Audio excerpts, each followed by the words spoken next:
VP Sara, lagot na? Finish na ba? Grabe, napakalaking dagok nito. So anong kontrata ang pinag-uusapan natin?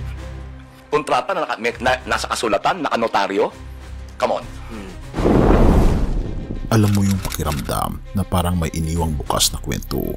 Yung akala mo tapos na, pero biglang may pasabog. Ganito ang eksena ngayon sa politika. Maraming nagsasabi, VP Sara, lagot na ba? Pero teka, bakit nga ba? Ano bang nangyari at bakit ito ang usap-usapan ngayon kahit sa mga kanto? May kumakalat na balita, may sinasabi raw si VP Sara tungkol sa isang plot to assassinate President Marcos noon. Alam natin ang kwento, pero ito ang twist. Wala raw kasulatan, walang kontrata, kaya hindi ito totoo. Pero hindi na pauli si Atty. Antonio Bukoy sa isang press con para siyang humugot ng espada at biglang sumigaw ng alam niyo ho, yung pagkontrata ng mga matay tao, hindi naman sinusulat yan eh. Boom! Walang prenong sarkasmo, walang papel. Hindi ibig sabihin walang krimen. Therefore, hindi excuse ang kawalan ng kontrata.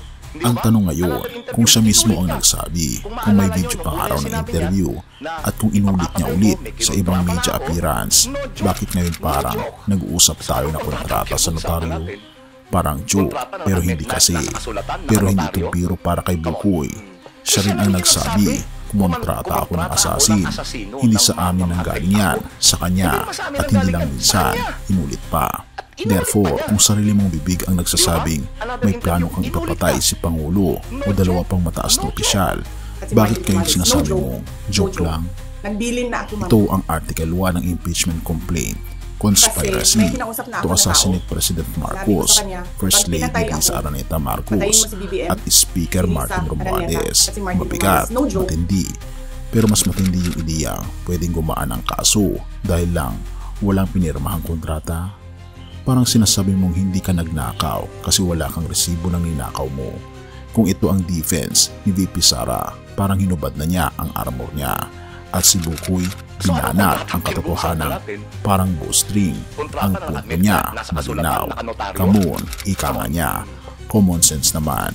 Ngayon, lumalabas ang tanong sa masa. Tapos na ba si VP Sara? Malalaglag na pa siya? Tatuloy pa ito sa konviksyon? O isa na namang political drama na walang ending? Pero ito ang final twist. Ang testimonya ng isang tao kapag laban sa sarili niya. Hindi lang basta sinabi, aminado ka na.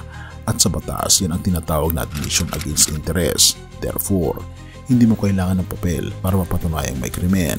Hindi mo kailangan ng notaryo para mapatunayan mong may balak kang gumawa ng masama.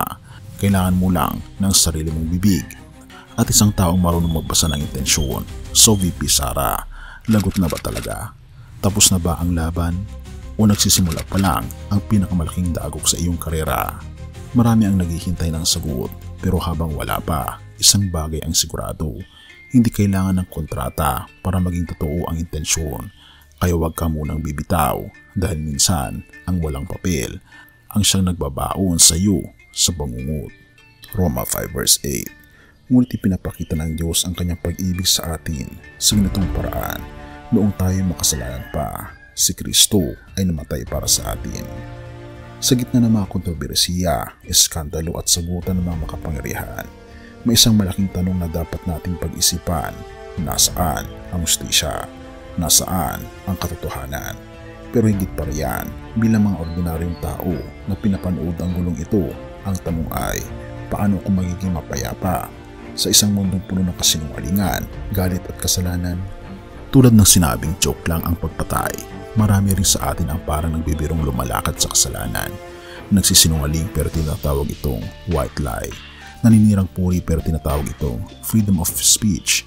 Nagagalit, nagmumura, nagpapatawad kuno, pero galit pa rin sa puso.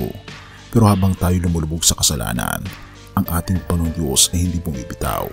Bagkus ipinakita niya ang kanyang wagas na pag-ibig sa pamamagitan ng kanyang anak na si Jesus.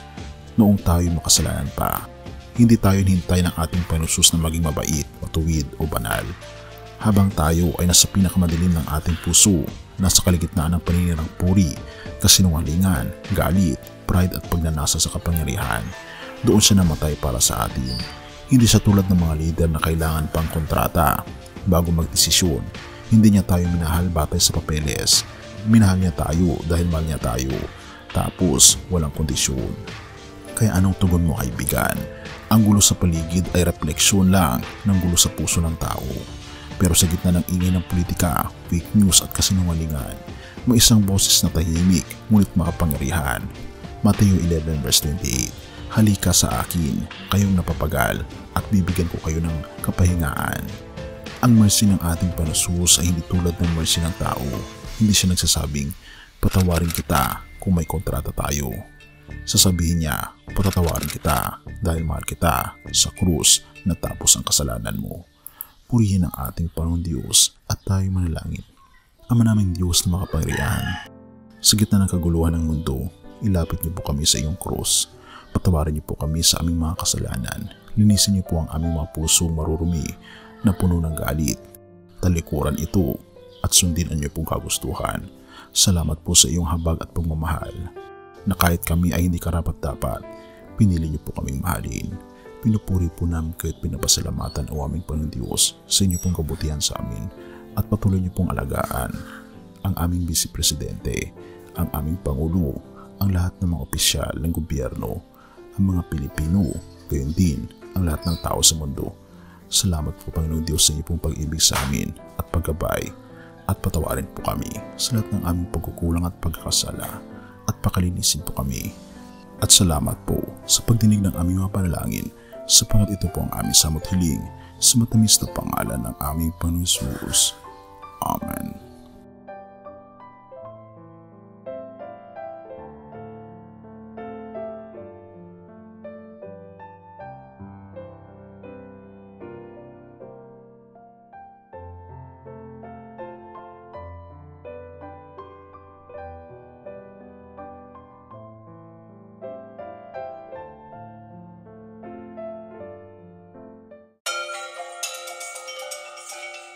Bago natin ipagpatuloy, kaibigan, siya nga pala ang Great Controversy, na isa sa mga pinaka-kontrobersyal na libro dahil tumutukoy ito sa mga propesiya sa libro ng Daniel at Revelation na nagaganap na sa panahon natin ngayon, bago ang pagdating ng ating Panginoong Diyos ay pinamimigay na namin ng libre sa pamamagitan ng PDF. At ito ay nasa limited lamang na panahon, kaya i-click mo sa description sa baba upang ma-avail mo, kaibigan, ang napaka-importanteng libro ito na magbubukas sa iyo sa mas maliwanag mong hinaharap. Purihin ang ating Panginoong Diyos at tayo magpatuloy.